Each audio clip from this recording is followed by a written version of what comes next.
અને હું વાર્તા બની ગયો. વાર્તા નીરવ વાર્તાકાર ચોપડી દુકાન દીકરો વાર્તા દર્પણ. અને ત્યાં જ બોલાચાલી વાંચી ગઈ, થોડી ઉગ્ર પણ થઈ. પણ નીરવ ટસનો મસ ન થયો, એ ખીજાઈને પોતાના રૂમ ભણી ચાલ્યો ગયો. જોકે આવું દર વખતે થતું. નીરવ દર અઠવાડિયે વીકેન્ડમાં ઘરે આવે અને પછી મિત્રો સાથે લાગી પડે. બકુલ કાકા અને રંજના આંટી સાવ એકલા થઈ ગયા હતા એટલે દર વીકેન્ડમાં આ ધમાલ થતી. બોલાચાલી થતાં જ નીરવ ત્યાંથી નીકળી ગયો, એમ બકુલ કાકા અને રંજના આંટી પણ ઘર બહાર ચાલવા નીકળી પડ્યા. યુવાન નીરવના મનમાં વિચારો વમળ સર્જાઈ રહ્યા હતા. બાલ્કની બહાર નમતી સાંજ હતી અને અંદર ભડભડતી દાઝે એવી બપોર. અચાનક ડોરબેલ રણક્યો અને વમળો અદૃશ્ય થઈ ગયા. બધું શાંત થઈ ગયું. નીરવ સફાળો થયો અને બારણું ખોલવા ગયો. બારણું ખોલતા, એની જ ઉંમરનો એક યુવાન બહાર ઊભો હતો. નીરવના કપાળે પ્રશ્નાર્થ જન્મ લે એ પહેલા જ પેલા યુવાને પ્રશ્ન કર્યો, તમે નાના હતા ત્યારે બાજુના બગીચાના બાંકડે વાર્તા સાંભળવા આવતા હતા, એ તમે જ ને? નીરવના વિચાર વમળો સાથે વાસ્તવિકતા અસ્તિત્વ લેતા એને અચરજ થયું, હા, હું નાનો હતો ત્યારે ત્યાં. હજુ વાક્ય પૂરું થાય ત્યાં જ પેલા યુવાને સામો સવાલ કર્યો, મારી સાથે તે બાંકડે આવશો? મારા બાપુ ત્યાં છે. તમે જેની વાર્તાઓ સાંભળતા હતા એ, મારા બાપુ છે. તમે આવીને મળો ને, આવશો ને? ઈચ્છાઓને હકીકત બનતી જોતા નીરવ આનંદિત થઈ ગયો.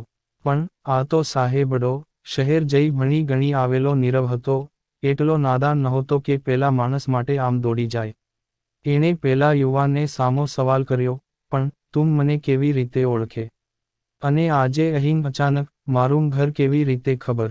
મોટા ભાઈ, તમારાથી એકાદ 2 વર્ષ નાનો હોઈશ, બાપુ તમને વાર્તાઓ સંભળાવતા ત્યારે હું ત્યાં બગીચામાં રમતો રહેતો, મને એમની વાર્તાઓમાં જરાય રસ નહોતો. પણ, તમને બધાને જોયા કરતો, એટલે આજે તમારું ઘર પણ ખોળી કાઢ્યું. તમને દરરોજ આવતા જતા જોતો હતો.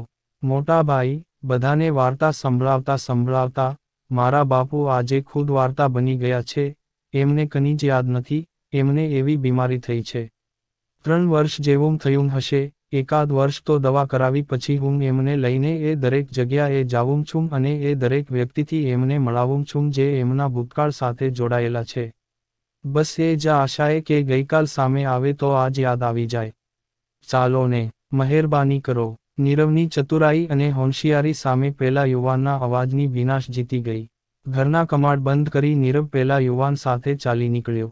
બગીચામાં પેલા માણસને લસરપટ્ટી પાસે ફરતો જોઈ નીરવ ગદગદ થઈ ગયો. આ તો એ જ માણસ જે પૈસા લઈને વાર્તા કરતો, એ જ માણસ જેની રાહ જોતા નીરવ થાકતો નહોતો. ખાલી નીરવ નહીં, એ સમયે બધા ટાબરિયા આ કાકાની રાહ જોતા.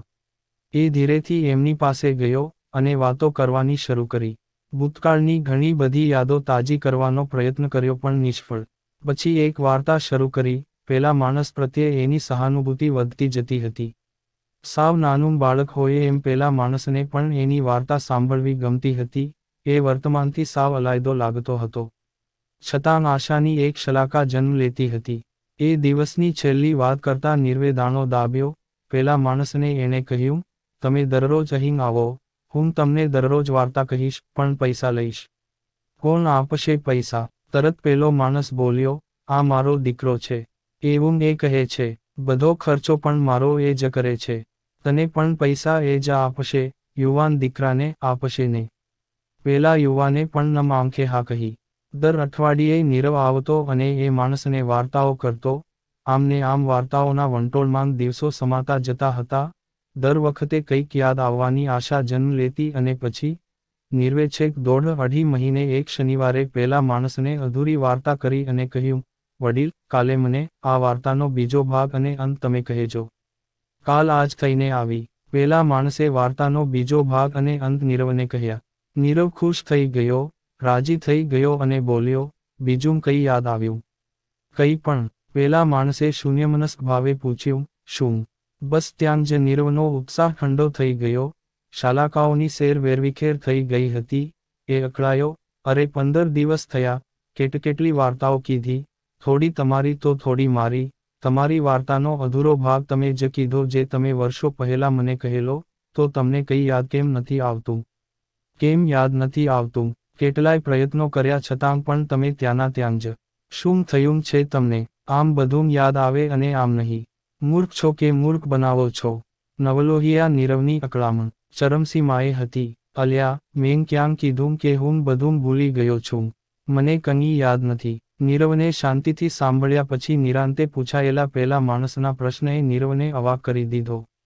થાય, પ્રયત્નો પછી પણ સફળતા ન મળે ત્યારે આવું થાય એ બહુ સ્વાભાવિક છે. અને એમાં પણ તમે તો ગરમ લોહી. કેમ, પેલા મારા દીકરાને જુએ છે, જે અત્યારે ત્યાં મોબાઈલ પર વાત કરે છે, તે સાવ આળસુ હતો, કેટલું સમજાવ્યો પણ જવાબદાર નહીં બન્યો.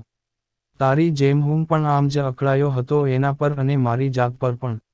મેં મારી શારીરિક લાચારીથી સંઘર્ષ કરતા તમારા જેવા ટાબરિયાઓને વાર્તા કરવી શરૂ કરી, 2 પૈસા કમાયો અને પુસ્તકો વેચવાનો ધંધો શરૂ કર્યો. પોટલું પછી રેકડી અને નાની અમસ્તી દુકાને કરી. પણ આ મારો દીકરો ક્યારેય કોઈ કામ કરતો ન થયો. બહુ સમજાવ્યો પણ નહીં સુધર્યો. વાર્તાઓ કહેતા અને વાર્તાઓ વેચતા મને ઉપાય જડ્યો અને આખરે છેલ્લો ઉપાય જડ્યો અને હું વાર્તા બની ગયો. સ્મૃતિભ્રમનું બહાનું લઈ એના માથે પડ્યો અને ઉપાય કારગર નીવડ્યો.